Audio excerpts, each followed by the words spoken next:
नमस्कार, ANB news देख रहे हैं आप। मैं हूं आपके साथ पल्लवी राजपूत और हमारे खास कार्यक्रम राष्ट्र धर्म में आप सभी का स्वागत है। यूपी विधानसभा के हालिया कई चुनाव में कांग्रेस का प्रदर्शन अच्छा नहीं रहा है। पिछले विधानसभा चुनाव में कांग्रेस को महज 7 सीटें मिली थी, लेकिन इस बार कांग्रेस पूरे दमखम के साथ मैदान में उतरने की तैयारी कर रही है। प्रियंका गांधी की पिछले कुछ सालों में लगातार यूपी में सक्रियता देखी जा रही है। लखीमपुर खीरी कांड में किसानों को कुचलकर मार देने की घटना के बाद भी उन्होंने यूपी की योगी आदित्यनाथ सरकार पर जमकर हमला बोला था। कांग्रेस महासचिव प्रियंका गांधी ने शनिवार को यूपी के बाराबंकी जिले से यूपी कांग्रेस की प्रतिज्ञा यात्रा का आगाज कर दिया। यूपी में किसानों का कर्ज माफ करने का वादा किया गया है। उन्होंने कहा कि कोरोना काल के बिजली के बिल भी माफ कर दिए जाएंगे। प्रियंका ने कहा कि यह प्रतिज्ञा यात्रा यूपी के युवाओं के प्रति हमारे दृष्टिकोण और लक्ष्य को दिखाएगी। इससे पहले प्रियंका गांधी ने युवाओं के लिए स्मार्टफोन और स्नातक पास लड़कियों के लिए स्कूटी देने का चुनावी वादा कर रखा है। प्रियंका गांधी ने कहा है कि कांग्रेस यूपी विधानसभा चुनाव में 40% सीटें महिलाओं को देगी।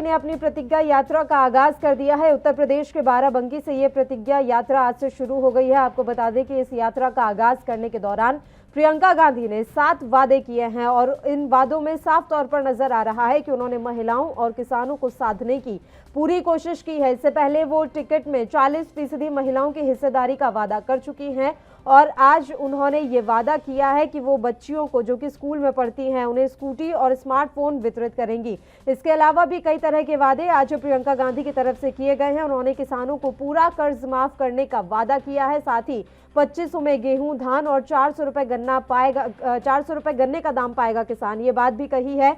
आपको बता दें कि यूपी कांग्रेस प्रभारी हैं प्रियंका गांधी, जिन्होंने आज अपनी यात्रा का आगाज करने के दौरान 7 प्रतिज्ञाएं ली।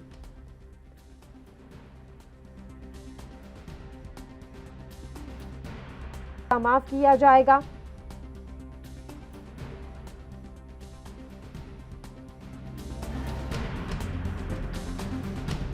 प्रियंका गांधी की प्रतिज्ञा यात्रा शुरू हो चुकी है और इस प्रतिज्ञा यात्रा के जरिए उन्होंने चुनावी बिगुल फूंक दिया है। उन्होंने कई तरह के वादे किए हैं और आज तस्वीरें भी काफी अच्छी आई। प्रियंका गांधी को बाराबंकी की महिलाओं ने अपने हाथ से खाना खिलाया। काफी देर तक वे वहां पर रुकी और महिलाओं के साथ उनकी काफी अच्छी बातचीत हुई। तो हमारी पहली प्रतिज्ञा, टिकटों में महिलाओं को 40% हिस्सेदारी, लड़कियों को, छात्राओं को स्मार्टफोन और स्कूटी। दूसरी प्रतिज्ञा, किसानों का पूरा कर्जा माफ होगा। तीसरी प्रतिज्ञा, 2500 में गेहूं, धान, 400 पाएगा गन्ना किसान। चौथी प्रतिज्ञा, बिजली बिल सबका हाफ। कोरोना काल का बकाया साफ। पांचवी प्रतिज्ञा, दूर करेंगे कोरोना की आर्थिक मार, परिवार को देंगे 25,000। आखिरी प्रतिज्ञा, 20 लाख को सरकारी रोजगार। जहां तक महिलाओं की हिस्सेदारी है, मैं पहले भी कह चुकी हूं और बार बार ये कहूंगी कि महिलाएं जब तक आगे नहीं बढ़ेंगी, जब तक राजनीति में पूरी तरह से महिलाओं की भागीदारी नहीं होगी, तब तक जो समस्याओं से मेरी बहनें हर रोज लड़ती हैं, जिन संघर्षों का सामना करती हैं, जिन परिस्थितियों से निकलकर लड़कर आगे बढ़ती हैं, वे समस्याएं हम कभी दूर नहीं कर पाएंगे। तो मेरा आग्रह है सब महिलाओं से, मेरी बहनों से, आगे बढ़िए, राजनीति में आइए। इस चुनाव में कांग्रेस पार्टी 40% टिकट देकर चाहती है कि आप आगे बढ़ के अपनी लड़ाई खुद लड़ें। इसके साथ साथ जिस तरह से छत्तीसगढ़ में हमारी सरकार 2500 में धान खरीद रही है, उस तरह से हम यहाँ भी 2500 में गेहूं धान खरीदेंगे और 400 का गन्ना का आपको दाम मिलेगा। जब बिजली बिल की बात कर रहे हैं तो कोरोना काल के समय जो छोटे दुकानदार हैं, छोटे बिजनेस हैं, व्यापारी हैं, जिनका धंधा, जिनका काम एकदम बंद हुआ, उनको फिर भी बिजली के बिल बड़े बड़े भरने पड़े और पूरे कोरोना काल के समय कमाई नहीं कर पाए। इसीलिए हमने ये निर्णय लिया है कि कोरोना काल के समय जो आपने बिजली के बिल भरे उनको हम माफ कर देंगे।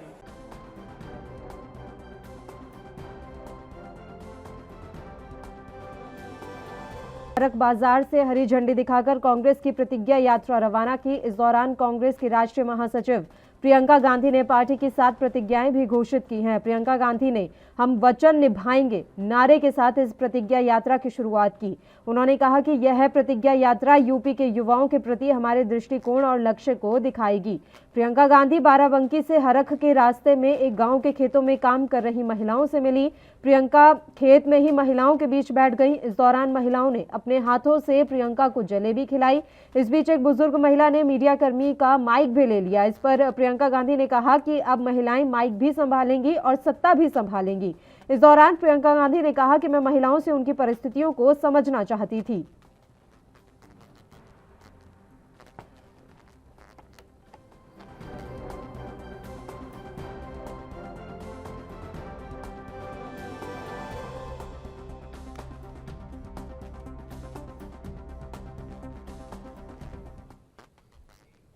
और चलिए अब इस मसले पर हम चर्चा की शुरुआत कर लेते हैं। 3 मेहमान इस समय हमारे साथ जुड़ गए हैं। मेहमानों से आपका परिचय करवा देते हैं। प्रदीप भटनागर जी इस समय हमारे साथ जुड़े हुए हैं भारतीय जनता पार्टी से। इनके अलावा वरिष्ठ पत्रकार सह राजनीतिक विश्लेषक इंदुकांत दीक्षित जी भी हमारे साथ जुड़ गए हैं और कांग्रेस से पक्ष रखने के लिए कुंवर सिंह जी इस समय फोन लाइन पर हमारे साथ बने हुए हैं। तीनों ही मेहमानों का स्वागत है ANB न्यूज पर। कुंवर सिंह जी, शुरुआत हम आपके साथ ही करना चाहेंगे। 7 प्रतिज्ञाएं ली हैं आज प्रियंका गांधी ने। उम्मीद करते हैं कि इन प्रतिज्ञाओं को आप निभाएंगे और सबसे बड़ी बात यह है कि जो आप प्रतिज्ञाएं ले रहे हैं, क्या वो उत्तर प्रदेश की जनता तक पहुंच पाएंगी?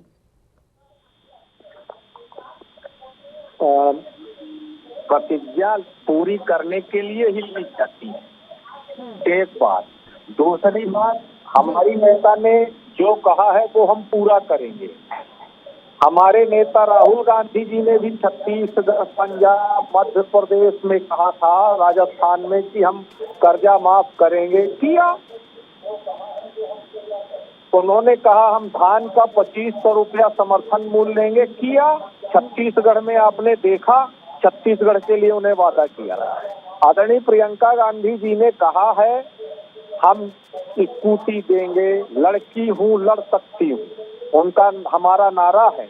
उनके कहने के बाद तो मैं कह सकता हूँ पूरे विश्वास के साथ कि जिस देश में अगर हमारी बेटी आगे आकर निर्णय ले रही है, पूरी कांग्रेस पार्टी साथ में है और आम जनता तक हम पहुंचा के बताएंगे। क्योंकि देश में आज जो हमारे देश की सरकार है, जो कहते थे कि 70 साल में कांग्रेस ने क्या किया, जो देश को बेच रहे हैं वो अपना बना के नहीं बेच रहे हैं, कांग्रेस ने जो बनाया वही बेच रहे हैं, ये उसी का जवाब। तो हम बनाएंगे, हम जनता तक पहुंचाएंगे। ये हमारी सारी जो आदरणीय घोषणा कर रही है प्रियंका गांधी जी, हम जन जन तक पहुंचा के ही दम लें। आपका रिएक्शन? 7 प्रतिज्ञाएं, पूरी कोशिश में है कांग्रेस इस समय कि उत्तर प्रदेश के चुनावों में अपनी जगह बना ले। देखिए, प्रियंका जी को मैंने सुना मैंने, और वक्तव्य बड़ा अच्छा था प्रियंका जी, मगर वक्तव्य अगर आप भी सुनेंगे, जो अनजान हो किसानों से, अनजान हो जलती जमीन से, वो क्या करेगा? एक्सपेरिमेंट ही करेगा। और वही कांग्रेस की मुखिया बनके प्रियंका वाड्रा जी उत्तर प्रदेश में कर रही हैं। उत्तर प्रदेश को समझने आई हैं, उत्तर प्रदेश की जमीन को, गरीबों को, बिजली को, सबको समझने आई हैं। वो जो प्रतिज्ञा यात्रा है उन्होंने स्पष्ट कह दिया है कि मैं तो समझने आई हूँ उत्तर प्रदेश को। आज से पहले कहाँ थे आप? आपका पूरा वंश उत्तर प्रदेश से लड़ा, आपके अमेठी से मुंह छुपा के ढके भाग गए श्री राहुल गांधी जी। अब उत्तर प्रदेश को चुनाव के टाइम पहचानने और समझने आई है। अच्छी बात है, आपने महिलाओं के विषय में सोचा, बहुत खुशी की बात है और सोचना भी चाहिए। नारी शक्ति तो मजबूत होनी चाहिए, उसके लिए मैं कोई दो राय नहीं, मगर आप जो वादे कर रहे हैं, आप बच्चों को कंप्यूटर तो छोड़िए, आप जो मोबाइल की बात कर रहे हैं, आप उच्च शिक्षा की बात क्यों नहीं करते? आप उच्च अधिकारी बनाने की बात क्यों नहीं करते? अगर आपको उत्तर प्रदेश की महिला दिखाई देती है तो आपको राजस्थान की महिला क्यों दिखाई देती है, जो पूरे भारत में नंबर 1 बलात्कार में और छेड़छाड़ में नंबर 1 पहुंच चुका है, और यहाँ तक कि पीड़िता में भी। क्या प्रदेश के अंदर जो महिलाएं हैं या युवा रहते हैं, क्या वो भारत देश से अलग है या राजस्थान भारत देश से अलग है? अगर बात हो तो पूरे भारत की महिलाओं की हो, और अगर गरीबी की बात हो तो पूरे भारत की गरीबी की बात हो।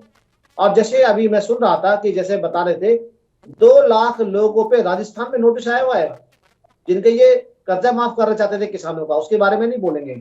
5 लाख लोगों ने शिवाजी पार्क महाराष्ट्र के अंदर मुंबई में करा था, धरना दिया था, कर्जा माफ के लिए जो वादा किया था, 0। मध्य प्रदेश में भी रहे जितने दिन रहे ये कमलनाथ जी की सरकार, 0। ये छत्तीसगढ़ की बातें कर रहे हैं। पहले जो राजनीतिक लड़ाई और जो बैग की लड़ाई ये लड़ रहे हैं प्रदेशों के अंदर सीएम खेलने की, आप देख सकते हैं कि प्रदेशों में क्या विकास करेंगे जहां सरकार थी, और ये उत्तर प्रदेश में कहां विकास करेंगे। आप चलिए 92 से 1992 से 1996 से 2017 तक क्या उत्तर प्रदेश में कांग्रेस रही, और आज कहां खड़ी हाशिए पे। अगर इनका 22 से लेके अगर जो 7 तक जो मापदंड रहा है, आप लगा सकते हैं कि इन्होंने कितना विकास और कितने वादे करे। जो ये प्रतिज्ञा यात्रा निकाली है, ये क्योंकि ये छोटे दलों ने जो अपना कार्य चालू कर रखा है, अपने यात्राएं निकालने, चाहे वो समाजवादी पार्टी हो, चाहे उनके चाचा हो, छोटे चाहे दल भतीजे हो। समाजवादी पार्टी, ये बड़ी बात कह दी जी? आपने सर। छोटे दल में आपने समाजवादी पार्टी का भी नाम ले लिया। बिल्कुल बिल्कुल बिल्कुल बिल्कुल बिल्कुल। देखिए ये राज्य दल है, कांग्रेस एक अच्छा। नेशनल पार्टी है, हाँ ये राज्य दल है। और ये देखिए सबसे पहले हमारे दिल्ली के आम आदमी पार्टी के उप मुख्यमंत्री गए तिरंगा यात्रा निकालने अयोध्या जी से। हाँ। ये चीजें लाइन लगी हुई है, ये सब दर्शाती है कि एक के पीछे एक हेरस जो चल रही है, जो एक मंकी की शक्ल देके मंकी चल रहे हैं शीशे में, ये सब दर्शाती है कि क्या चल रहा है। आप एक बात बताइए सर, आप लगातार इतनी सारी चीजें बोल तो रहे हैं, लेकिन स्थिति तो इससे पहले आपकी कौन सी ज्यादा बहुत अच्छी हो रही थी भारतीय जनता पार्टी की? उत्तर प्रदेश में आए ना आप, पूर्ण बहुमत के साथ आए, और जी। किस तरीके से आपने सरकार बनाई, और आप कह रहे हैं कि वो प्रैक्टिकल कर रही हैं या वो समझने आ रही हैं। कोशिश तो की जा रही है, और महिलाएं उनको घेर कर खड़ी हुई हैं, ये क्या दर्शा रहा है? बहुत बढ़िया। जब एक उंगली सामने हो तो 4 उंगली आदमी की तरफ भी होती है। आपने भारतीय जनता पार्टी की तरफ जो 4 उंगली मोड़ी है, और वाकई में आपने सही कहा है। अगर भारतीय जनता पार्टी की उत्तर प्रदेश के अंदर सरकार है, ये तो उसका वक्तव्य बता दो। जो 2000 करोड़ रुपए जो माफिया से छुड़ाई गई है ना, जो जमीनें जो सरकारी घेर के बैठे थी, ये उपलब्धि है। आज जो गुंडे बदमाश माफिया जो जेल के अंदर, ये एक उपलब्धि है। आज अंसारी जैसे गैंग जो आज जेल के अंदर है और भीख मांग रहे हैं, ये एक उपलब्धि है। आज हर उत्तर प्रदेश के करीब करीब जितने थाने हैं जिलों के अंदर, सब में महिला डेस्क है, ये उपलब्धि है। आज ऑनलाइन सब चीज पोर्टल पे ये उपलब्धि है। तो एनसीआरबी की लिस्ट में आप दूसरे नंबर पर थोड़ी ना होते। अगर आप कानून व्यवस्था पर ही बात कर रहे हैं, महिलाओं की सुरक्षा पर ही बात करना चाह रहे हैं, तो आप दूसरे नंबर पर क्यों हैं फिर? अगर राजस्थान पहले पे तो दूसरे पर तो आपने भी अपना तमगा लहराया हुआ है। जी जी बिल्कुल, मैं बता देता हूँ। वहीं उत्तर प्रदेश नंबर 1 था हर चीज में। पहले उत्तर प्रदेश के थानों के अंदर एफआईआर नहीं लिखा करते थे। कहीं उत्तर प्रदेश के थानों का नाम जो है ये वर्ल्ड रिकॉर्ड में ना आ जाए, जो सरकारों का पिछला काम रहा। आज महिला अपने मन की बात, अपनी पीड़ा जाके थाने में बता सकती है। आज उसके सुनने के लिए चीजें हैं, बैठने की जगह है, क्योंकि पहले थाने में घुसने में डरता था। पहले बात कह रहे हैं, और अभी इसी से मुझे एक बात याद आ गई कि बेबी रानी मौर्य का ही आज ही का बयान है, जिसमें वो ये कह रही हैं कि महिलाओं को थाने नहीं जाना चाहिए। अगर शाम हो गई है, अगर उनको बहुत जरूरी काम है, तो वो किसी पुरुष को साथ लेकर जाएं, लेकिन अकेले थाने ना जाएं। इस तरह का बयान आप ही की नेत्री ने दिया है। मैं आऊंगी इस सवाल पर। एक सेकंड प्रदीप जी, एक बार इंदुकांत दीक्षित जी का भी हम रिएक्शन ले लेते हैं, वो काफी देर से बैठे हुए हैं। इंदुकांत जी, कोशिश पूरी की जा रही है कांग्रेस पार्टी की तरफ से, और प्रियंका गांधी पर जो दांव लगाया गया है उसे आप किस तरीके से देख रहे हैं? क्या वो जो कोशिश है वो सफल हो सकती है? ऐसी गुंजाइश नजर आ रही है, प्रदर्शन बेहतर हो सकता है? दीक्षित साहब। जो एक कोशिश कर रही है अपनी तरफ से प्रियंका गांधी, निस्संदेह है उनकी तरफ से बहुत प्रयास किया जा रहा है।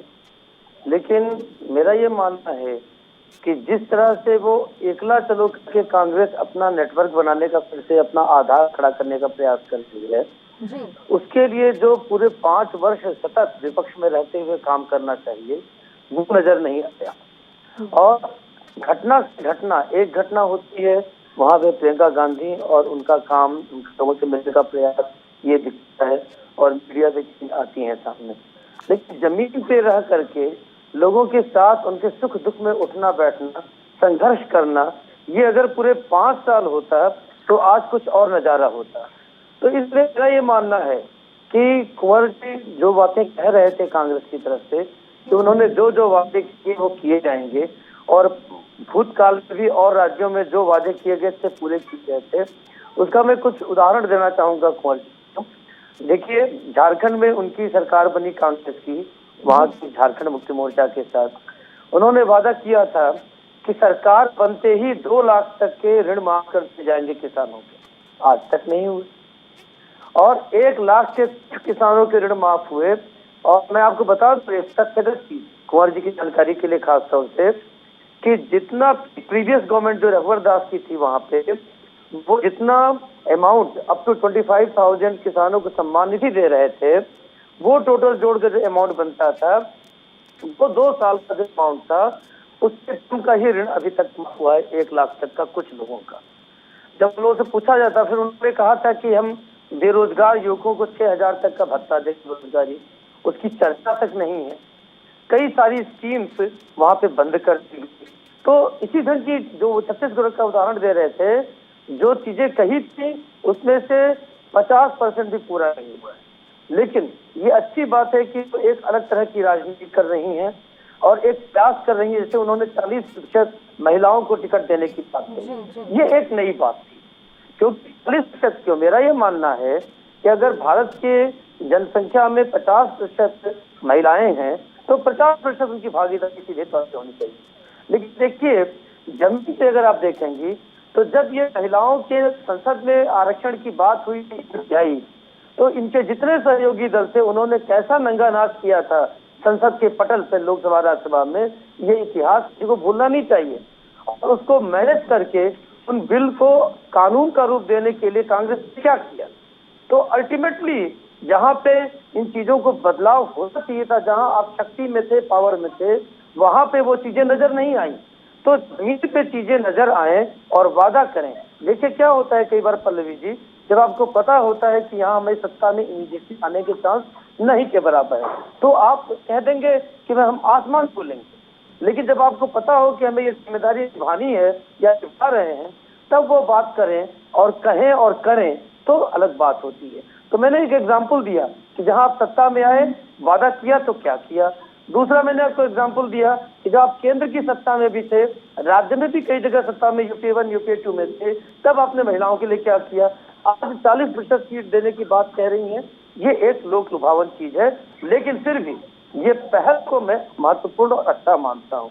जहां तक भटनागर साहब कह रहे थे कि चीजें छोटे दल है और इस ढंग की यात्राएं निकालते हैं, हम इससे पूरी तरह सहमत नहीं है। क्यों, देखिए यात्राएं तो भाजपा ने भी कम नहीं निकाले हैं, और जब वो छोटे थे तो यात्रा निकाल के ही आज तक यहाँ तक पहुंचे।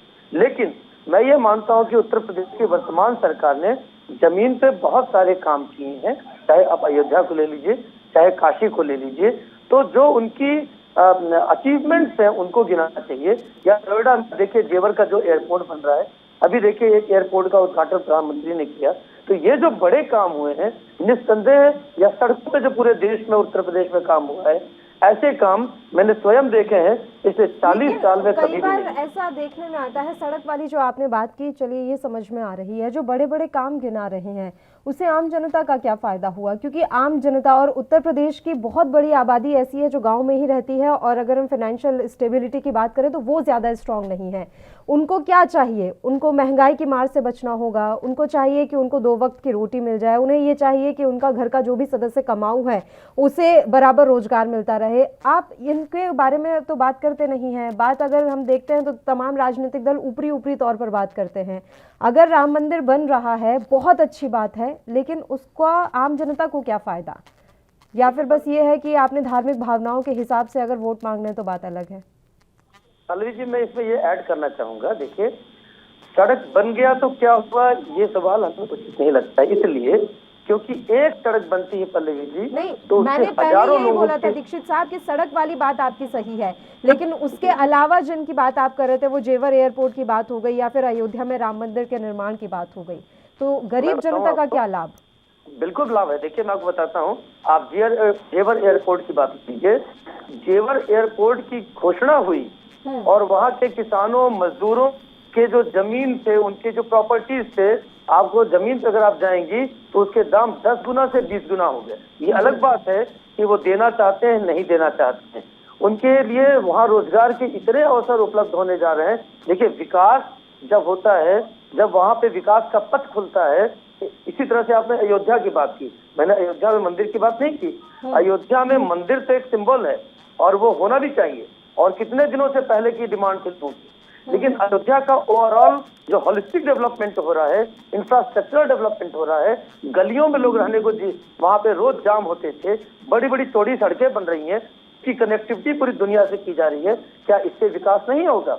इसी तरह से आप बनारस की बात ले लीजिए, बनारस को धार्मिक शहर कह के, प्राचीन शहर कह के जाम में छोड़ दिया गया था। आज से नहीं, आज से सदियों से अगर वहाँ का इंफ्रास्ट्रक्चर डेवलपमेंट हुआ, वहाँ सारे बिजली के लाइन जो है वो अंडरग्राउंड कर दिए गए, वहाँ गैस पाइपलाइन से लोगों को गैस की सप्लाई की व्यवस्था की जा रही है, गंगा के घाटों की सफाई कर दी गई। अगर आप एक नाविक के पास जाएंगे और पूछेंगे तो उसी गंगा पे लोगों को जल वितरण के लिए 200 रुपए लोग नहीं देते थे, आज वो 1000-1200 से शुरुआत करते हैं। हमने पूछा पर्सनली जाके लोगों से, आप खुश हैं? उन्होंने कहा बेहद खुश हैं, क्योंकि यहाँ पे पर्यटकों की आवक बढ़ गई।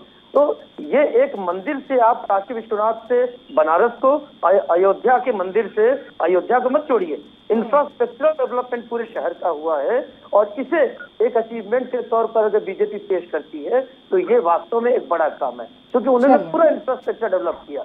और अगर केवल ये कहा जाए कि यात्राएं करके लोग बड़ा बनना चाहते हैं, हम इससे सहमत नहीं। जी चलिए, एक मेहमान इस समय हमारे साथ जुड़ गए हैं कांग्रेस पार्टी से, अनुज यात्री जी। कुंवर सिंह जी ने अभी नहीं है कार्यक्रम में, उनकी जगह अनुज यात्री जी इस समय हमारे साथ जुड़े हैं। अनुज जी, स्वागत है आपका एएनबी न्यूज पर। अन्य मेहमानों से भी मैं आपका परिचय करवा देती हूँ। प्रदीप भटनागर जी भारतीय जनता पार्टी से हमारे साथ बने हुए हैं, और राजनीतिक विश्लेषक के तौर पर इंदुकांत दीक्षित जी इस समय हमारे साथ जुड़े हुए हैं। अनुज जी, मेरा सवाल आपसे यही रहेगा, हम बातचीत कर रहे थे प्रियंका गांधी की 7 प्रतिज्ञाओं के बारे में, और घूम फिर कर बात यही आती है कि उत्तर प्रदेश का जो विधानसभा चुनाव है उसमें 2 पार्टियों में जबरदस्त टक्कर देखी जा रही है, एक भारतीय जनता पार्टी और दूसरी है समाजवादी पार्टी। ऐसे में कांग्रेस के लिए कितना मुश्किल होगा अपनी जगह बनाना, और ये प्रतिज्ञाएं कितनी मदद पहुंचाएंगी?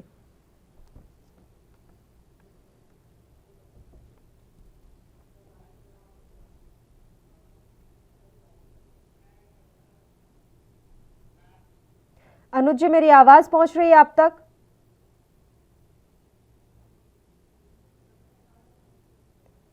अनुज जी तक आवाज नहीं पहुंच पा रही है। प्रदीप भटनागर जी, आपका हम यहाँ रुख करना चाहेंगे। अभी कुछ हाल ही के दिनों में ऐसी घटनाएं भी घटी हैं जिससे सरकार की छवि धूमिल हुई है और कानून व्यवस्था पर तमाम तरह के सवाल खड़े हुए हैं। जो छवि धूमिल हुई है उसे कैसे सुधार पाएंगे आप? देखिए, छवि की बात तो देखिए, छवि धूमिल की बात तो ये कि कानून जो चीज बनी है कानून के दायरे में होती है। जो भी घटनाएं हुई हैं, ये उत्तर प्रदेश में जातिगत हो या सामाजिक गत हो, ये आज से नहीं सदियों चला रहा, उसको रोकथाम कैसे किया जाए, सबसे बड़ी चीज ये जो भारतीय जनता पार्टी ने आज जो 5 वर्ष होने जा रहे हैं ये सरकार को, इस दंगे को रोकने का सबसे बड़ा प्रयास भारतीय जनता पार्टी सरकार ने उत्तर प्रदेश में किया, और उससे अभी भी कार्यरत है। लेकिन जितनी घटनाएं हुई वो दर्दनाक और दुर्भाग्य की थी, जिसपे कानून बहुत स्ट्रिक्ट और उससे प्रतीक से लेके काम करेगी।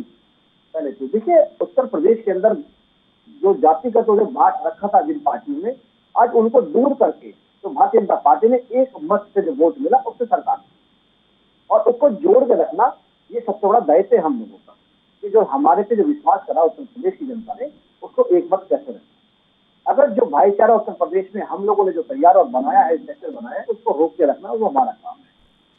जो घटनाएं हुई वो तो अशोभनीय थी प्रदेश के लिए, और इसके लिए जो पूर्ति हमें करने से करेंगे भी और कानून के दायरे में रहकर हर जो काम होना चाहिए उसको भी करेंगे। मगर कुछ दलों का जो काम रहा है इसमें वो भी सीख लेगा ना, उस चीज को थोड़ा सा उन्हें भी सोचना चाहिए कि अगर आप प्रदेश के नागरिक हैं या प्रदेश या देश के नागरिक हैं तो उन चीजों का विरोधाभ्यास ऐसा हो जो लोग हम पे हंसे ना। बिल्कुल विरोध करने का अधिकार है, मगर विरोधाभ्यास भी इस टाइप का होना चाहिए कि ये जग हसाई ना हो कि देखिए अगर एक चीज घटना हुई है तो उससे पूरी दुनिया दिल्ली दौड़ पड़ी, पंजाब दौड़ पड़ा, छत्तीसगढ़ दौड़ पड़ा। मगर जब राजस्थान घटना होती है, पंजाब घटना होती है या कहीं महाराष्ट्र में घटना होती है तो दिल्ली चुप होता है, पंजाब चुप होता है, राजस्थान चुप होता है। लगता है वहां बहन बेटी रहती ही नहीं है या वहां तो कोई इंसान ये है ही नहीं। केवल जो चीजें हैं घटनाएं हो तो वो उत्तर प्रदेश में हुई है और दौड़ पड़ो अभी राजनीतिक गतिविधि चल रही है ना, चीजें को देखनी चाहिए। बिल्कुल चुनाव का टाइम है, अगर चुनाव का टाइम अगर नहीं होता तो श्रीमती प्रियंका वाड्रा जी उत्तर प्रदेश की गलियों में इस तरीके से नहीं घूमती। अगर प्रियंका जी साल 2 साल पहले ही गलियों में घूमती तो ये ना कहना पड़ता कि मैं उत्तर प्रदेश को पहचानने के लिए निकली है, उत्तर प्रदेश की मट्टी को देखने निकली हूं, सवाल उठाए जाते हैं जहां कुछ भी कानून व्यवस्था बिगड़ने की घटनाएं हुई वहां पर अगर ये नेता पहुंचे तो आपकी सरकार की तरफ से कौन पहुंचा पीड़ित परिवारों से मुलाकात करने के लिए? इसके बारे में भी थोड़ा सा जानकारी दीजिए। सिर्फ लखीमपुर की बात नहीं है, इससे पहले भी कई कांड हुए, हाथरस का रहा, संजीत यादव हत्याकांड रहा, किस तरीके के कांड हुए हैं बड़े बड़े वो भी, लेकिन सरकार के किसी नुमाइंदे का वहां ना पहुंचना क्या दर्शाता है और एक ट्वीट तक ना होना? मैं पता है देखिए ऐसा है, ट्वीट की बात करी योगी जी ने, ट्वीट करा। और जो आपने नेताओं की बात करी ना, जितने विपक्षी दलों ने जैसे दौड़ लगाई घटनाओं को लेके, उस चीज को बारीकी से निगाह कहीं उस चीज को उपद्रव में ना बदल जाए, हिंसा में ना बदल जाए, उस चीज को थोड़ा सा रोका गया। ऐसा नहीं है कि भारतीय जनता पार्टी से कोई दल नहीं किया हो, ऐसा है। अगर ताजा उदाहरण देखेंगे तो लखीमपुर आपके सामने है, किस तरीके से 4 लोग जिस तरीके से किसानों को गाड़ी चढ़ा के हत्या हुई वो भी हमने देखा, और जो 4 लोग निर्मम तरीके डंडे से मार दिए गए वो भी हमने हत्या देखी। देखिए जो 4 लोग मार दिए गए, जो कानून हाथ में लेके मार दिए गए, उसके विषय में किसी पे वक्तव्य नहीं बोलने का, ना तो प्रियंका जी जाएंगे नहीं कोई नहीं जाएंगे, क्योंकि वो इंसान नहीं है, ना वो किसान के बेटे हैं, उनपे तो भाजपा की मोहर लगी है, तो वो लोहे के बने हुए थे। क्योंकि ये सब इंसानियत दिखती है कि इनमें कितनी इंसानियत कितने लोगों के लिए है। मगर जो कानून का काम है, कानून अपना काम करेगा। अगर इन चीजों को हम नजदीक से जाएंगे कि यार प्रियंका जी पहले क्यों नहीं गई लखीमपुर, जो आधी रात को दिल्ली दौड़ पड़ी। हम राजस्थान की इतनी घटनाएं देख रही है, प्रियंका जी एक बार नहीं बोलती, राहुल जी एक बार नहीं बोले, राहुल जी का ट्विटर भी ब्लॉक हो गया। आप बीच में रोक रही हूँ मैं आपको प्रदीप भटनागर जी, एक छोटे से ब्रेक के लिए हमें यहाँ पर रुकना है। ब्रेक के उस पार चर्चा लगातार ऐसे ही जारी रहेगी, फौरन हाजिर होंगे।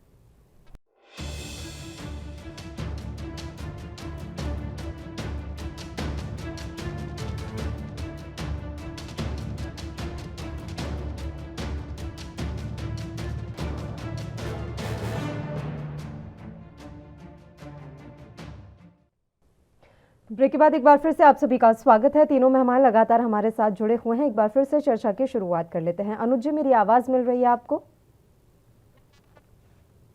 अनुज आत्रे जी, मेरी आवाज पहुंच रही है आप तक? जी आ रही है। अनुज आत्रे जी, आपका रिएक्शन चाहूंगी मैं। जो आज प्रतिज्ञाएं ली हैं प्रियंका गांधी ने, एक तो किस तरीके से आप इन प्रतिज्ञाओं को पूरा करेंगे, और दूसरा ये प्रतिज्ञाएं आपका कितना साथ निभाने वाली हैं, आपको कितनी मदद पहुंचाने वाली हैं उत्तर प्रदेश में वापसी के लिए? देखिए, प्रश्न कांग्रेस की उत्तर प्रदेश की वापसी का नहीं है। प्रश्न ये है कि उत्तर प्रदेश की जनता को वापस विकास की राह पर लाना है। उत्तर प्रदेश की हमारी महिलाओं को, माताओं बहनों को वापस उनके सम्मान के राह पर लेकर के आना है। जो 3 दशक पहले उत्तर प्रदेश की जो दशा थी, जो जिस तरह से उत्तर प्रदेश में एक उत्तम प्रदेश हुआ करता था हमारे देश का, जब कांग्रेस की सरकार थी, आज बदहाल स्थिति में रहा है। इन 3 दशकों में उत्तर प्रदेश की जनता ने भारतीय जनता पार्टी को 5 बार सरकार बनाई, समाजवादी पार्टी की 4 बार सरकार बनाई, बहुजन समाज पार्टी की भी 3 से 4 बार सरकार बनाई, सबको भरपूर मौका दिया। लेकिन उत्तर प्रदेश के साथ ये लोग न्याय करने में कहीं भी उत्तर प्रदेश की जनता की कसौटी पर खरा नहीं उतरे हैं। अब प्रियंका जी ने सबसे पहले ये ठाना है कि जिस प्रदेश की महिलाएं, हमारी कन्याएं, हमारी माताएं बहनें जो सुरक्षित होंगी, सम्मान से रहेंगी, वो देश और प्रदेश तभी तरक्की कर सकता है। उसी के आधार पर उन्होंने सबसे पहले घोषणा की। कांग्रेस पार्टी देश की एकमात्र ऐसी पहली पार्टी बनी है जो प्रियंका जी ने घोषणा करी है कि इस बार उत्तर प्रदेश के चुनाव में 40% टिकट जो है महिलाओं को दिया जाएगा। एक बहुत बड़ी बात। उत्तर प्रदेश में जहां पर महिलाओं को केवल जहां प्रधानी के चुनाव में रिजर्वेशन होता था, वहां ही हम देखते थे कि लोग चुनाव के लिए उनको लड़ाते थे। धीरे धीरे उनका समाप्त हुआ। ये भी स्वर्गीय राजीव गांधी जी जो प्रधानमंत्री थे, पंचायत सिस्टम जिन्होंने लागू किया, उसकी बदौलत हुआ। ग्राम पंचायतों पे जो हमारी महिलाओं को सम्मान मिलना शुरू हुआ है, अब उसको विधानसभा में लेकर के और चाहते हैं कि पूरे प्रदेश भर में जो है सत्ता की भागीदारी में महिलाएं अग्रणी रहें। जब महिलाएं अग्रणी रहेंगी, क्योंकि महिलाओं को एक एक समस्या का, एक एक दुख दर्द का, घर की रसोई से लेकर के और लेकिन बाहर अनुज की जी, सब चीजों का महिलाओं के लिए जो आप ये सब करना चाहते हैं, महिला सशक्तिकरण पर जो आप बात करते हैं, आप पर तो दोहरा रवैया अपनाने का आरोप लग रहा है, लगातार दोहरी नीति का आरोप लग रहा है। पूछा जा रहा है आपसे कि राजस्थान की महिलाओं को फिर सशक्त और उनको सुरक्षित करने का काम क्यों नहीं कर रही कांग्रेस पार्टी? क्यों नहीं कांग्रेस पार्टी, हमारी सरकार राजस्थान में बिल्कुल महिलाओं की सुरक्षा के लिए काम कर रही है। कुछ एक अगर एकाधा कोई ऐसे हादसा हो जाता है तो वो एक अपराध है। मैं बात को ये नहीं कहता कि राजस्थान एक देश में ऐसा प्रदेश है जहां पर जो है किसी प्रकार का अपराध नहीं हो, लेकिन अपराधों में कमी लाने का काम कांग्रेस पार्टी की, अशोक गहलोत जी की सरकार ने किया है। जिस प्रकार से इससे पहले भारतीय जनता पार्टी की सरकार में अपराध हुआ करते थे, अपराधियों के हौसले बुलंद थे, महिलाओं के ऊपर सरेआम जो है कोई ऐसा जिले नहीं था, कोई ऐसा ब्लॉक और कोई ऐसा ग्राम नहीं था जहां पर जो है लगातार उत्पीड़न के मामले नहीं सामने आते थे। उनमें बहुत गिरावट आई है। महिलाओं की सुरक्षा को लेकर के कांग्रेस की सरकार लगातार राजस्थान में गंभीर है। और ये जो बार बार कुछ और ही कहते हैं, वो तो ये बता रहे हैं कि रेप में आप अग्रणी हैं, सबसे पहले नंबर पर हैं, और जब भी राजस्थान में इस तरह का कोई मामला होता है, ना तो प्रियंका गांधी वहां जाती है, ना ही गांधी परिवार से, और ना ही कांग्रेस का कोई नेता वहां जाता है। जाना तो छोड़िए, बात तक नहीं की जाती उस मसले पर। और अभी ज्यादा दिन नहीं हुए हैं, अभी 2-3 दिन पहले का ही वो केस है जहां पर एक महिला के जेवर छीनने की वजह से उसकी हत्या कर दी गई, वो भी निर्मम तरीके से। उस पर भी किसी का कोई बयान सामने नहीं आया है। तो महिलाओं को लेकर ये दोहरी नीति क्यों? नहीं, बिल्कुल गलत कहना है कि ये बयान तब दिए जाते हैं नेताओं को मजबूरी में। प्रियंका जी को, राहुल गांधी जी को इस देश में अपराधों की घटना जब बहुत ज्यादा सरकार बिल्कुल जो सरकार है बिल्कुल ध्यान नहीं देती, बिल्कुल सुनती नहीं है, और सरकार अपराधियों के पक्ष में खड़ी हो जाती है, तब जाकर के मजबूरी में बोलना पड़ता है। लेकिन राजस्थान में ऐसा नहीं है। राजस्थान की सरकार अपराधियों के पक्ष में नहीं खड़ी है, अपराधियों के विरोध में खड़ी है, अपराधियों के खिलाफ कड़ी कार्रवाई करने के लिए खड़ी है। अगर कोई अपराध हो जाता है, वैसे तो कोशिश रहती है कि अपराध पे अंकुश लगाया जाए, लेकिन अगर कोई इस तरह का अपराध होता है तो अधिकारियों को, शासन को, प्रशासन को सख्त हिदायत दी गई है कि कड़ी से कड़ी कार्रवाई की जाए। प्रियंका जी, राहुल गांधी जी लगातार गहलोत सरकार से जो है, राजस्थान की सरकार से संपर्क में रहते हैं। कोई भी बड़ी घटना आती है उनसे जवाब तलब किया जाता है। लेकिन वादा किया गया है अनुज जी, दूर करेंगे कोरोना की मार, परिवार को देंगे 25,000। आज ये वादा करके गई हैं प्रियंका गांधी बाराबंकी में। मैं आपसे ये जानना चाहती हूँ कि राजस्थान सरकार ने 50 लाख रुपए देने का वादा किया था स्वास्थ्य कर्मियों को, आज तक उन्हें नहीं मिला है। वो अभी भी दर दर भटक रहे हैं कि उन्हें उनका मुआवजा या फिर उनका जो भी बन रहा है दे दिया जाए। ऐसा क्यों हो रहा है? आप यहाँ 25,000 की बात कर रहे हैं, वहां पर अभी तक किसी को कोई भी राहत नहीं पहुंचाई गई है। कैसे विश्वास किया जाए आप पर? आपको मैं एक चीज का यहाँ पर आपके सामने, आपके चैनल पे मैं बोलना चाहता हूँ कि इस देश की जनता को पता है कि कांग्रेस पार्टी ने जब कभी कोई घोषणा की, जब भी कोई वायदा किया है देश की जनता से, वो केवल चुनावी वायदे या जुमले नहीं है, उनको पूरा किया है।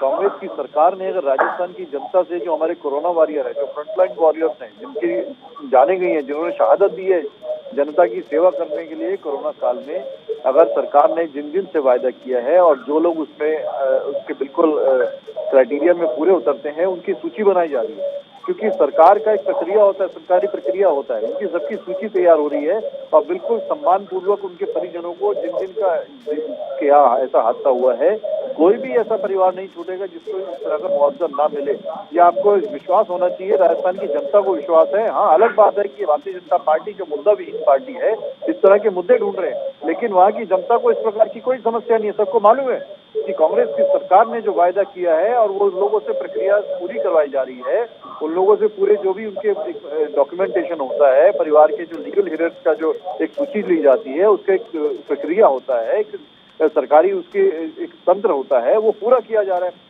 अब परिवार में बहुत से लोग होते हैं, बहुत से सदस्य होते अभी हैं। प्रक्रिया हो रही है, उसके बाद आगे आने वाले समय में उनका जो भी मुआवजा बनता है, राहत राशि होती है, वो दी जाएगी। अभी तो प्रक्रिया चल रही है। ठीक है प्रदीप भटनागर जी, मैं आपसे वो मेरा सवाल भी अधूरा रह गया था कि बेबी रानी मौर्य ने ऐसा क्यों कहा कि महिलाएं आधी रात में या फिर शाम ढले नहीं जाएं पुलिस थाने, क्या उन्हें अपने राज्य की पुलिस पर भरोसा नहीं है? और दूसरा, आज प्रियंका गांधी ने वादा किया है 20 लाख युवाओं को सरकारी रोजगार देने का। देखिए, मैं अगर 1996 से लेकर अब तक का आकलन देखूं, इन्होंने उत्तर प्रदेश को क्या दिया है और सत्ता में रह के भी इन्होंने क्या दिया है। खाली झोला दिया या 4 कंकड़ उसमें दिए। अभी मैं सुन रहा था आत्रे जी को, आत्रे जी बड़े अच्छे से कानून की और प्रशासन की बड़ी अच्छी बातें बता रहे थे। जब अपने राज्य की बात हुई तो इन्हें कानून व्यवस्था सब चीजें याद आ गई। उत्तर प्रदेश में तो कानून व्यवस्था है ही नहीं, 24 घंटे में इन्हें रिजल्ट चाहिए होता है। मगर जब प्रदेश की बातें करो, अब आप मौर्य जी की जो बात करें थे, मैं बता देता हूँ। देखिए, उनका अपना वक्तव्य है, वो आजाद है, कुछ भी कर सकती है। मगर उत्तर प्रदेश में आज आधी रात को भी आप अपने गांव, अपने घर जा सकते हैं। आज उत्तर प्रदेश के अंदर जो महिला बहनें जो दिन में भी जो पंखा देख के तरसती थी, आज उन्हें लाइट मिलती है। आज वो पंखे के अंदर अपने कमरे में अपने बच्चों के साथ खेल सकते हैं। उत्तर प्रदेश की सरकार में दिया। मैं तो प्रियंका जी से तब अच्छा लगता है जो प्रियंका जी वादे करती 24 घंटे बिजली देने की। प्रियंका जी वादा करती 24 घंटे, कभी कोई भी महिला कहीं जाना है ट्रेन में या बस में, उसकी बात करती तो अच्छा लगता। प्रियंका जी ने बात करी तो स्कूटी की बात करी, मोबाइल की बात करी, किया है बिजली बिल हाफ किया जाएगा, इस तरह के वादे उन्होंने किए हैं। प्रदीप बिजली बिल माफ, जी जी बिल्कुल बिल्कुल। देखिए, बिजली बिल माफ की बात तो तब होगी जब पूर्ण आप प्रदेश के अंदर बिजली का काम तो कीजिए।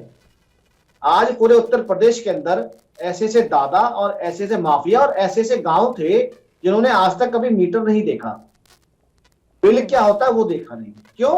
क्योंकि उनके गांव में लाइट ही नहीं आती। जो तार कभी खींचे भी तो उनपे कपड़े सूखते थे। आज उनको मीटर के लाइन में लाए, उनके जो है बिल आए, जो 25,000 1-1 लाख रुपए के बिल आए उनके, मगर उनको सबको माफ कर दिया गया। ये जिस लाइन में चल रहे हैं मैं उसको क्लियर कर देता हूँ। किसी को 200 रुपए, किसी को 500 रुपए, ऐसे कर। क्यों? क्योंकि उन्हें एक अच्छी चीजों में लाना था। अगर प्रदेश को 24 घंटे बिजली चाहिए तो उसका भुगतान भी जरूरी है। और उस चीज को देखिए, आज बिजली में जो काम प्रदेश में कहा है, मैं इस चीज को आप देख सकते हैं। मैं अभी सुन रहा था, मैं दीक्षित जी को भी, आज अगर भारतवर्ष में आने वाले समय में, मैं आज आपको बता रहा हूं, अगर पर्यटन में उत्तर प्रदेश नंबर 1 होगा और उसकी प्रथम पंक्ति में हमने जो कुंभ हुआ उसमें देख लिया कितने करोड़ हिंदू लोग, विदेशी लोग आए थे। ये एक शुरुआत थी। आप काशी चाहे मथुरा चले जाइए, आप मोदी नगर भी छोटी गंगा जाएंगे तो वहां भी आपको अच्छा वक्तव्य और अच्छी चीजें मिलेंगी आपको। ये प्रदेश की सरकार का जनता से वादा है। अगर हमारे प्रदेश के अंदर टूरिस्ट आएगा, लोग घूमने आएंगे तो हमारे यहाँ रोजगार बढ़ेगा, स्वयं रोजगारी बढ़ेगा।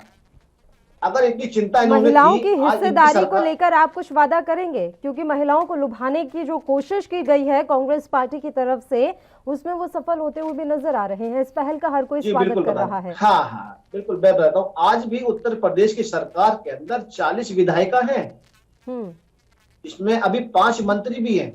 बता देता हूँ, ये उत्तर प्रदेश के अंदर इन्होंने कितनी सीटें दी। हाँ, आप तो अभी 40% जो महिलाओं को आरक्षण की प्रियंका जी ने बात करी थी, जिस दिन ये घोषणा करी थी, जितने भी प्रदेश के कांग्रेस के नेता थे, सब अपने परिवार की बहन बेटियों को, अपने धर्म पत्नी को लेके पहुंचे हुए थे इन चीजों को लेके। और एक मीडिया कर्मी ने सवाल भी करा था कि अगर आपसे सारे नेता ही अगर मांग लेंगे तो उन्हें कुछ गोलमोल जवाब देकर छोड़ दिया, क्योंकि इनमें परिवारवाद जो पीढ़ी दर पीढ़ी चला आ रहा है वही इनके और नेताओं में है। अब इसी विषय में आइए, देखिए अखिलेश सिंह है, उत्तर प्रदेश से आते हैं, इनके नेता भी हैं, प्रवक्ता भी हैं। उनकी जो बेटियां हैं वो उत्तर प्रदेश की विधायिका है। उन्होंने एक तंज कसा प्रियंका जी पे कि आप जो है 40% तो उन्हें देने जा रहे हैं आरक्षण। जो हमारे कांग्रेस का जो आरक्षण खत्म होता जा रहा है, जो लोग जाते जा रहे हैं, उनको कैसे रोकेंगे? उसका वक्तव्य अभी तक नहीं दिया।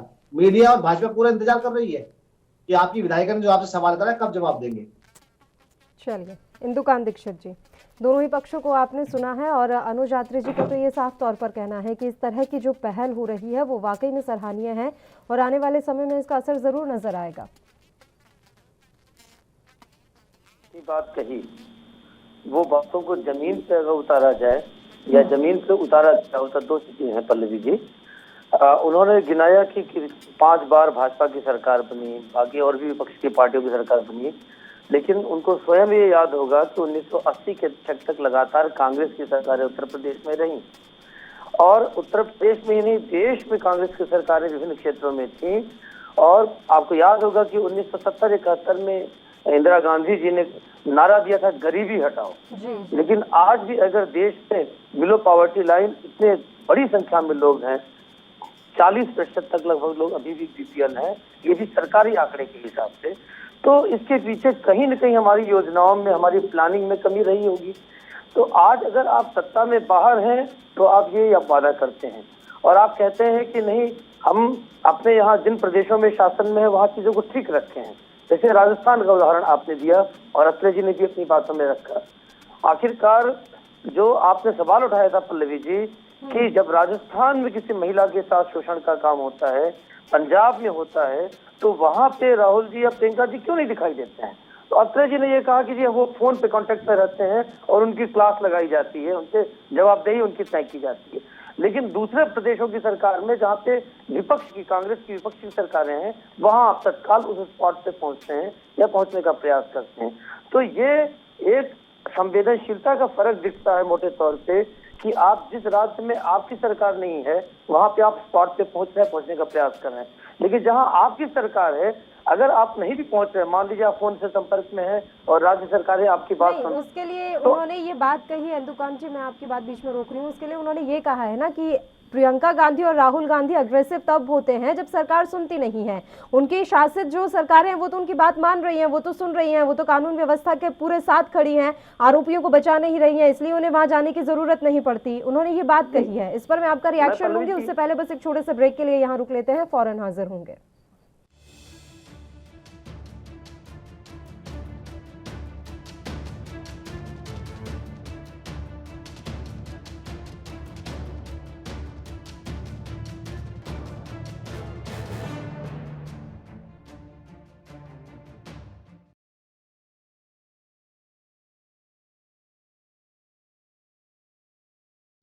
ब्रेक के बाद एक बार फिर से आप सभी का स्वागत है। चर्चा की शुरुआत कर लेते हैं। तीनों मेहमान लगातार हमारे साथ बने हुए हैं। दुकान जी बताइए, अब आप अपनी बात जारी रखिए। और मैंने आपको बता ही दिया था कि वो ये बात साफ तौर पर कह रहे हैं कि उनकी राज्य की सरकारें सुनती हैं, अपराधियों के साथ खड़ी नहीं होती, इसलिए उन्हें ये प्रदर्शन करने की या जोर जबरदस्ती करने की जरूरत नहीं पड़ती। मैं उसी बात पे आ रहा था कि उन्होंने जब ये बात कही पल्लवी जी कि हमारी सरकारों से जो राज्य में है, जैसे राजस्थान में, पंजाब में, बाकी जगहों पे, छत्तीसगढ़ में, तो राहुल गांधी और प्रियंका गांधी उनसे टच में रहते हैं और उनकी अकाउंटेबिलिटी फिक्स की जाती है।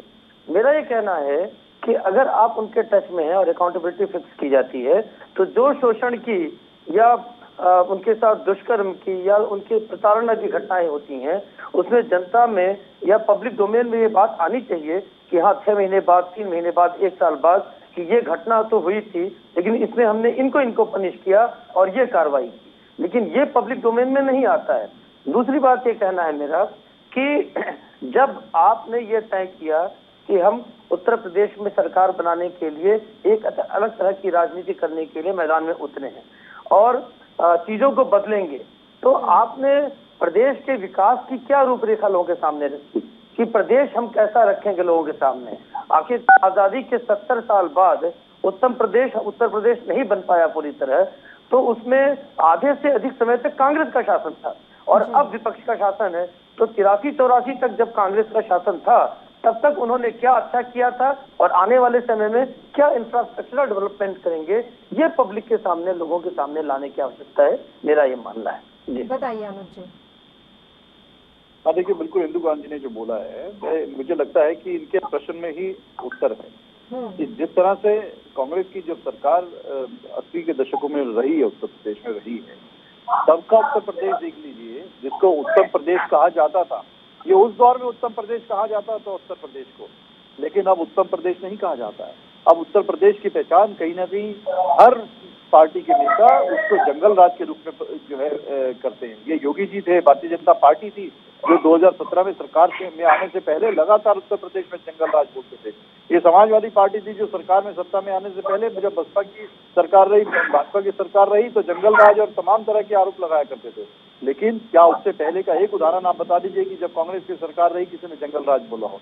सब बोलते थे कि हमारा उत्तर प्रदेश देश में अग्रणी प्रदेशों में है, क्योंकि कहीं ना कहीं उत्तर प्रदेश इस देश को दिशा दिया करता था। लेकिन आज क्या पहचान है हमारे उत्तर प्रदेश? जो ये बार बार लोग प्रियंका जी और राहुल जी पे प्रश्न पूछते हैं कि आप पंजाब और राजस्थान की घटना के ऊपर क्यों नहीं जाते हैं, बताइए कौन सी पंजाब में और कौन से राजस्थान में या देश के कौन से कोने में ऐसे घटना हुई है जो लखीमपुर खीरी में देखने को मिली है? कौन से मंत्री के बेटे ने जाकर के गरीब किसानों को शांतिपूर्ण प्रदर्शन करते हुए गाड़ी में कुचल दिया हो? इतिहास में बताइए देश में कहाँ हुआ हो?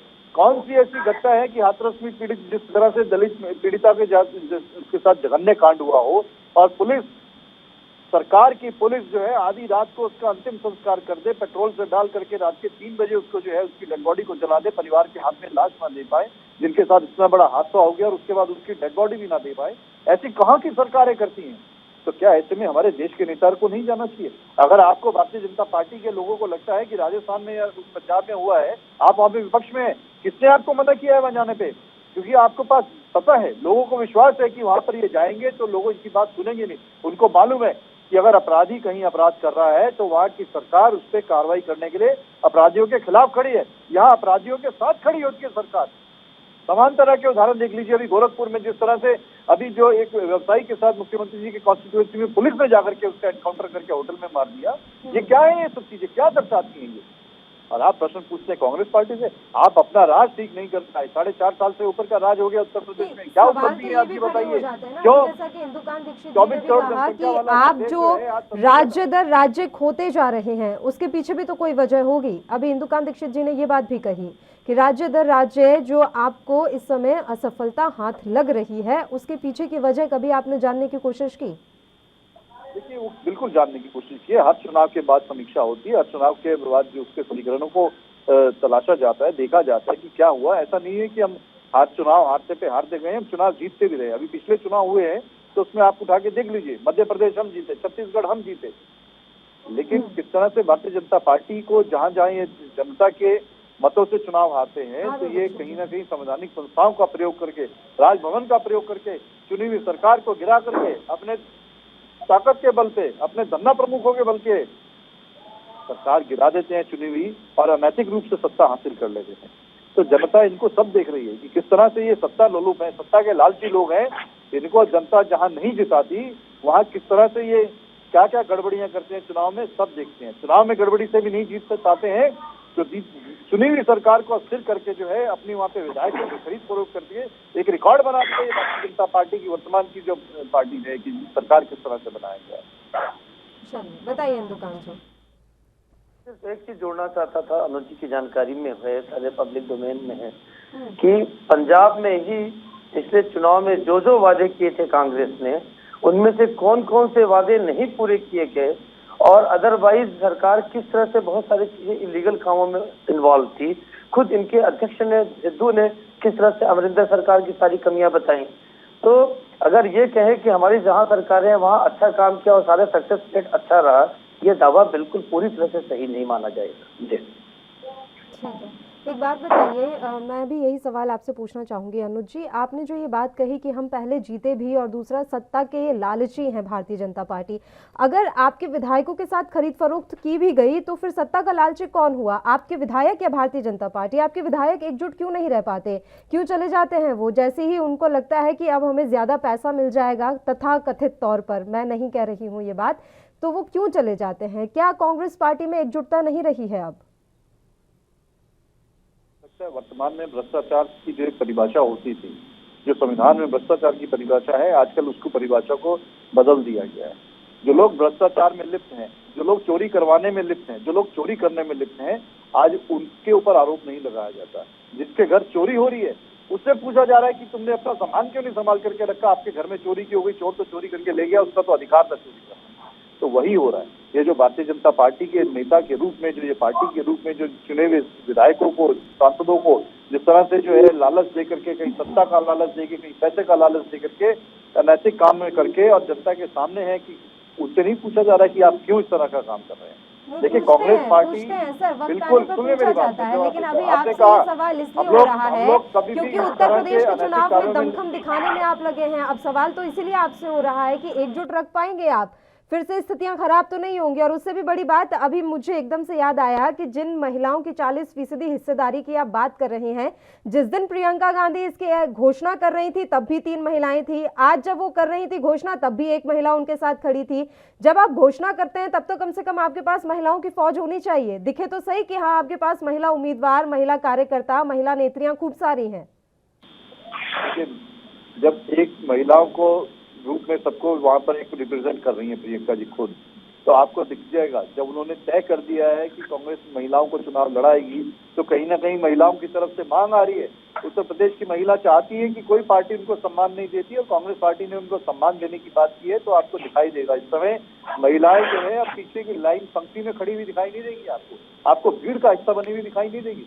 महिलाएं आपको वहाँ पे नेतृत्व करती हुई दिखाई देंगी। महिलाएं वहाँ पर आपको विधानसभा में विधायिका की सीट पर बैठी नजर आएंगी। महिलाएं वहाँ पर मंत्री पद की सीट पर बैठी दिखाई देंगी। आपको सरकार चलाने में इस समय महिलाओं का रोल दिखाई देगा। अभी भी तो है, कितनी महिला विधायिका हैं, उसके अलावा मंत्री पद पर भी महिलाएं हैं। ऐसा नहीं है कि अभी महिलाएं हैं नहीं। उत्तर प्रदेश विधानसभा में बिल्कुल खाली पड़ी हैं सीटें महिलाओं की।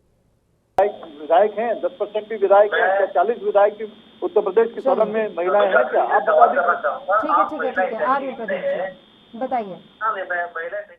तो आपके 5 जो है जो 3 तलाक के ऊपर 5-5 आपने सुप्रीम कोर्ट में वकील खड़े कर दिए थे इसको रोकने के लिए। कौन सा महिला सम्मान की बात करते हैं आप? जब ये 3 तलाक का मैटर जब सुप्रीम कोर्ट में आया तो सबसे पहले 5 जो वकील थे वो आप ही कांग्रेस के नेता थे और आपके लोग थे जिन्होंने सबसे बड़ा विरोध अभ्यास करा था, और लोकसभा राज्यसभा में भी। ये कौन सा आप महिला शक्ति और कौन सा सशक्तिकरण की बात करते हैं आप? बताएं अनुज जी। देखिए, जब लोगों के पास कोई जवाब नहीं होता, मुद्दों के ऊपर बात करने के लिए कोई सत्य नहीं होते, तो कहीं ना कहीं आकर के ये देख करके ये केवल और केवल मुसलमान और हिंदुस्तान और पाकिस्तान के ऊपर उसपे आपने क्या दे दिया? 50 का मुआवजा हम लखीमपुर देने गए, आपकी सरकार ने वहां मट्टी का तेल डाल के पिन्नी पैक करे हुए उस जिसके दलित के हाथ पैर काट दिए गए थे उसको पन्नी पैक करके उसको दाह संस्कार कर दिया था। उस पर वक्तव्य है आप पे। आप लखीमपुर तो गा रहे हैं मगर तरन तारण नहीं जाएंगे ना वहां पे। जैसे तेल डाल के और टायर रख के आग लगा दी गई।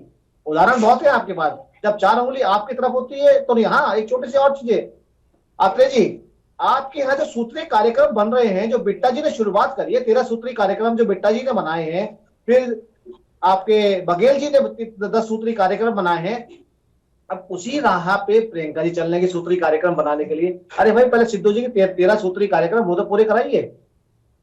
और उनपे जो उंगली उठाई है आपकी सरकार पे, जो काम नहीं करे गुरु ग्रंथ साहिब को लेके, चाहे वो रेत माफियाओं को लेके, या आप अगर उनके नजदीक तक जाएंगे ना बिट्टा जी के सवालों पे, तो पता लग जाएगा कि आप माफियाओं को जिंदा और चालू करना चाहते थे, जो कैप्टन साहब ने रोका था। प्रदीप भटनागर जी, इतना अंडर एस्टिमेट कर देना भी ठीक नहीं है। महिलाओं को लेकर लगातार प्रियंका गांधी सवाल उठा रही हैं और महिला सशक्तिकरण का मोर्चा उन्होंने जिस तरीके से खड़ा कर दिया है, आप पर भारी ना पड़ जाए, क्योंकि महिलाओं के लिए आप किस तरह का माहौल यूपी में तैयार कर चुके हैं वो हाल फिलहाल की घटनाओं से साफ तौर पर पता चल रहा है। तो ऐसे में उनका ये दांव आप पर ना भारी पड़ जाए, ये आपको भी देखना होगा।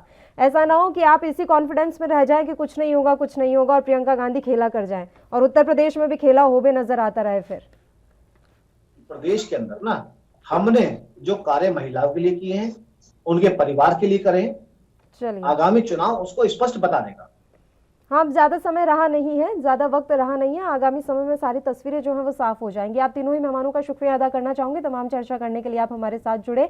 तो उत्तराखंड विधानसभा चुनाव के लिए कांग्रेस पार्टी ने जबरदस्त तरीके से कमर कस ली है और प्रियंका गांधी चुनावी मैदान में पूरे दमखम के साथ लड़ रही हैं।